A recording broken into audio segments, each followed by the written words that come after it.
Welcome, everybody. My name is Mike Postow, and I'm the Memorial Alumni President for this year. And I think we have a great program today.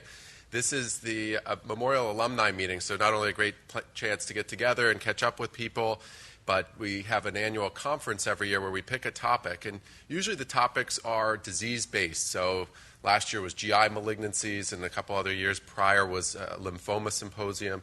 But I figured for this year that because immune checkpoint inhibition is becoming such an important treatment modality across so many different types of cancers, that it would be good to choose a kind of treatment modality to discuss and how it's being applied in many different cancers, not only for those of us who may see patients with many different types of cancers, but also because there's a whole big group of clinicians now that are all getting into the fold in treating side effects in a multidisciplinary fashion. So the way that the day is scheduled, in the morning we have a few talks that will focus on how immune checkpoint inhibitors are being used in specific diseases. We'll enter into a couple of debates. I know we've probably had enough of debates this week, but this is kind of more of a two sides to every issue debate, not a back and forth. So basically we'll see kind of one perspective on an issue and the other. And I'll give a disclaimer for the speakers. This is not their personal opinion. This is what was assigned to them. So I thank them for taking whatever side of the debate it is. And these are controversial issues in the field of immunotherapy and immune checkpoint blockade. And then we'll have panel discussions and cases.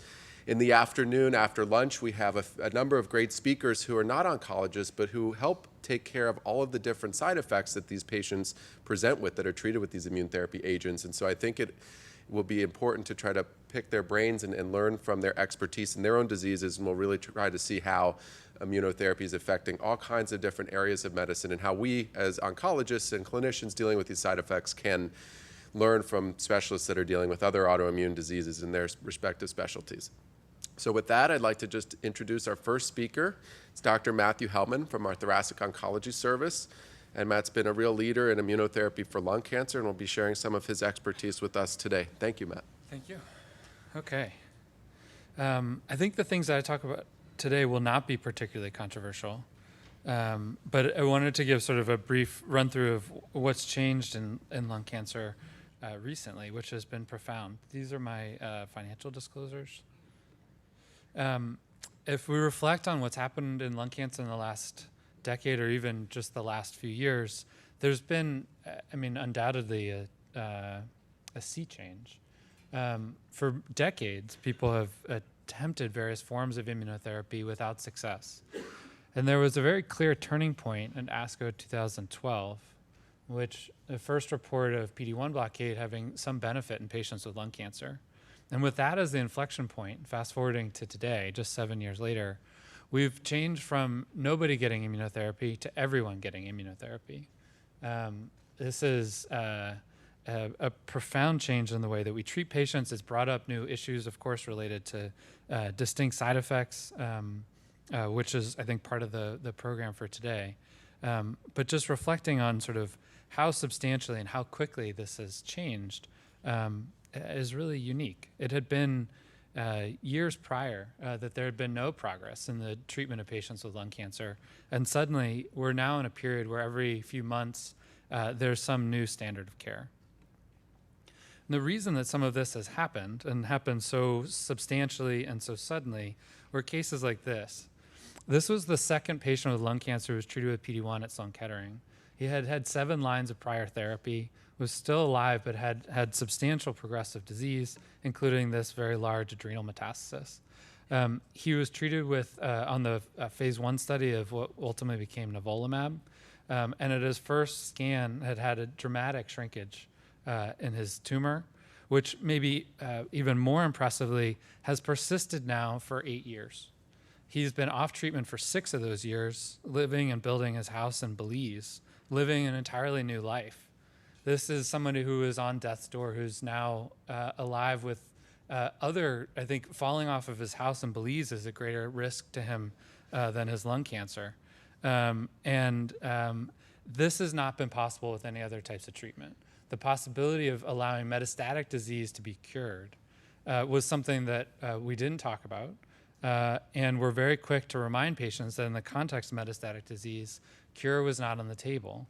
And yet these cases can happen now as a result of immunotherapy, this possibility of durable responses that can approach cure, even though it is unfortunately only a small minority of patients that achieve something like this.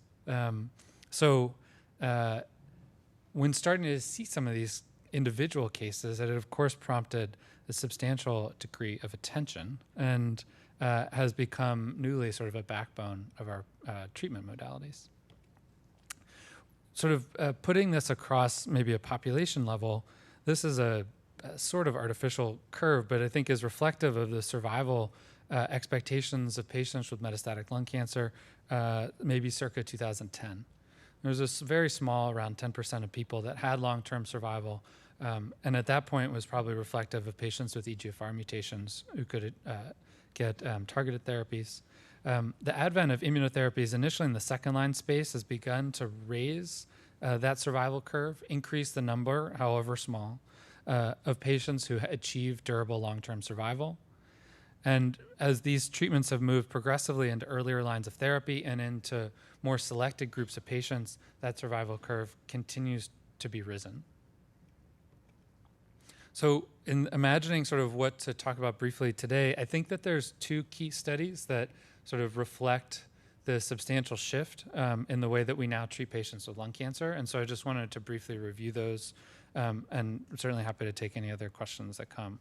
The first move into the first-line space was a study called Keynote-24. This was a study of patients with advanced non-small cell lung cancer that had high expression of a biomarker called PD-L1.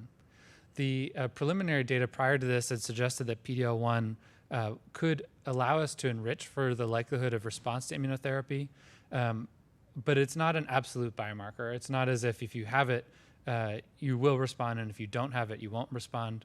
Nevertheless, it seemed that there was a threshold above 50% in which the likelihood of benefit was much higher. And so this clinical trial randomized patients with that biomarker to either pembrolizumab by itself, just immunotherapy, or chemotherapy, which since 2004 had been the sort of routine standard. And the survival outcomes were striking, I think much more so than people had anticipated, with progression-free and overall survival being substantially increased in patients who just received immunotherapy. With hazard ratios in the 0.5 to 0.6 range, these were degrees of benefit that had not been accomplished with prior therapy and quickly changed the treatment landscape, wherein PD-L1 became a routine biomarker for us to evaluate on all patients with metastatic lung cancer, and pembrolizumab as first-line monotherapy became the standard of care for these patients. It was approved in 2016.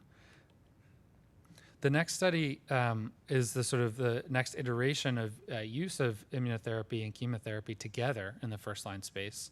And prior to this study called Keynote-189, I think there was some skepticism about whether putting these two treatment modalities together would be good or harmful. I was admittedly one of those skeptics. I think there was concern about whether the steroids that you give along with chemotherapy or chemotherapy itself may be deleterious to the possibility of an immune response. That concern seems to be not right, as these sort of data will show. But it remains an open and curious question of why that is not the case.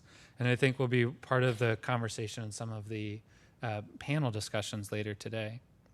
The study, Keynote-189, again focused on patients that had advanced non-small cell lung cancer. In this instance, there was not a specific selection for PD-L1. All patients were enrolled. And patients were randomized either to receive chemotherapy with a placebo or chemotherapy plus pembrolizumab, all given together. And once again, the survival outcomes, I think, far exceeded what people had expected, with a hazard ratio of 0.49. There was clearly an improvement by putting all of these drugs together compared to just chemotherapy by itself. And that seemed to be the case. There seemed to be an advantage of the pembrolizumab combination in each of the PD-L1 groups. In the PD-L1 negative patients benefited, the PD-L1 intermediate patients benefited, and the PD-L1 high patients benefited. There have, of course, then been several additional studies from a variety of other companies and and combinations that are examining the same question of chemotherapy plus immunotherapy for first-line lung cancer. And this has sort of quickly become the most common way in which patients with lung cancer are treated. This was just, that study was from April 2018. So in the last 16 months or so, this went from a treatment that was not given to now given to nearly everybody with lung cancer. So in summary, the recent successes thus far have been profound. Over the last 8 years, we've gone from no patients with lung cancer being treated with immunotherapy to all patients being treated with immunotherapy. The combination of pembrolizumab plus chemotherapy has become the most common regimen that's used with remarkable efficacy, despite some ongoing questions about whether this is being accomplished through synergy or why is chemotherapy or steroids not impairing this response. I didn't go into this particular controversy per se, but for my own purposes, in patients that have high PD-L1 expression, that sort of specific biomarker, I tend to use pembrolizumab by itself in these patients because of the selected opportunity for durable outcomes. And we do PD-L1 testing on all patients with lung cancer presently. And yet, despite this progress, there's been tons of work left to do. As you can see from those survival curves, however much they're being risen up, there's still a huge number of patients that are not being able to achieve this particular benefit. There's many questions left in terms of why do some people benefit and others don't, how long to treat anybody who's responding, how to figure out who's not responding and to quickly move on. And so I hope that this rate of progress will continue as we move forward. But those are what we've done in the last few years. So that's it. And if there's any questions, I can take a question. Otherwise, we'll move on.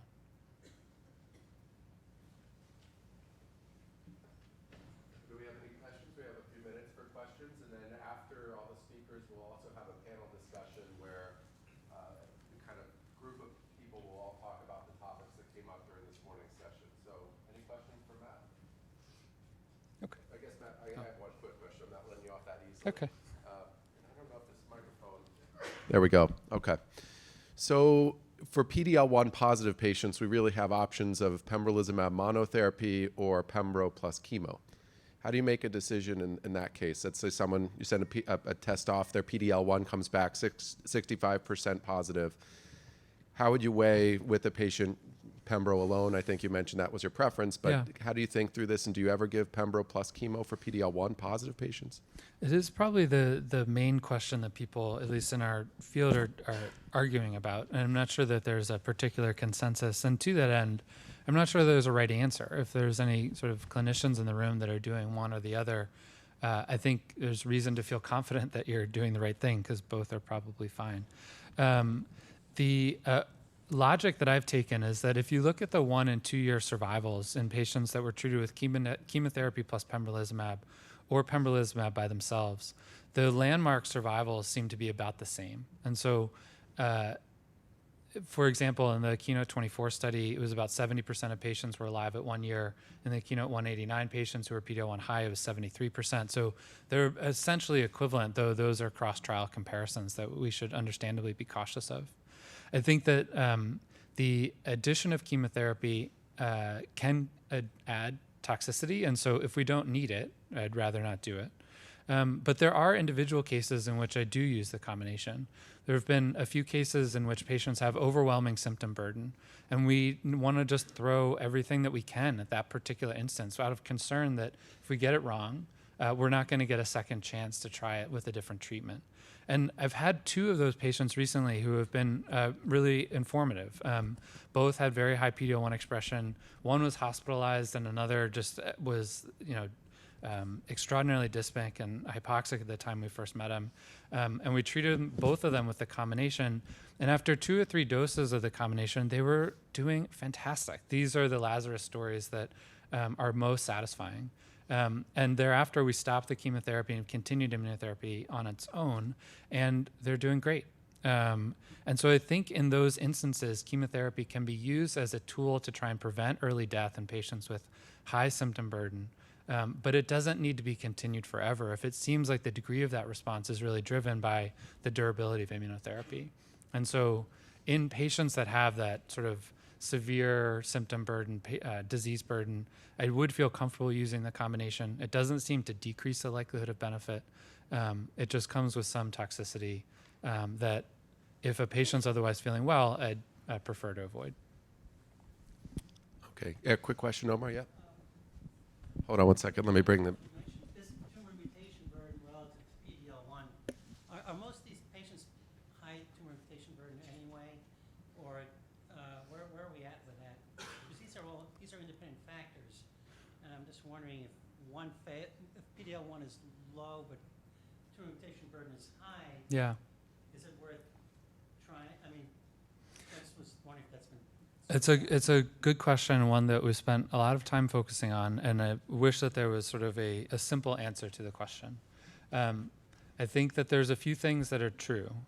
One is that tumor mutation burden is an independent biomarker of PD-L1 expression, and so I think both can be used together to help direct some decision making. Tumor mutation burden seems to increase the likelihood of response, similar to how PD-L1 does. And so my own takeaway is that they're both biomarkers and can both be relevant. The challenge of applying tumor mutation burden in clinical practice at present is that there has not yet been a clinical trial like KEYNOTE-24, where you prospectively try a biomarker, and if you make a decision based on it, there's clearly an improved outcome. I think that's what's missing in terms of bringing what is presently sort of a biological biomarker into being a clinical decision tool. I think for the moment, it informs a little bit of my expectation of benefit, which is that smokers or patients that have high tumor mutation burden, my hope for their benefit, I think, is a little bit higher. And I feel sort of maybe even more satisfied by using the monotherapy in a patient who has high PD-L1 expression. But admittedly, it is not sort of a clinical tool that's being used for routine decision making at present. And I think there's work still to be done to sort of bring that to the clinic.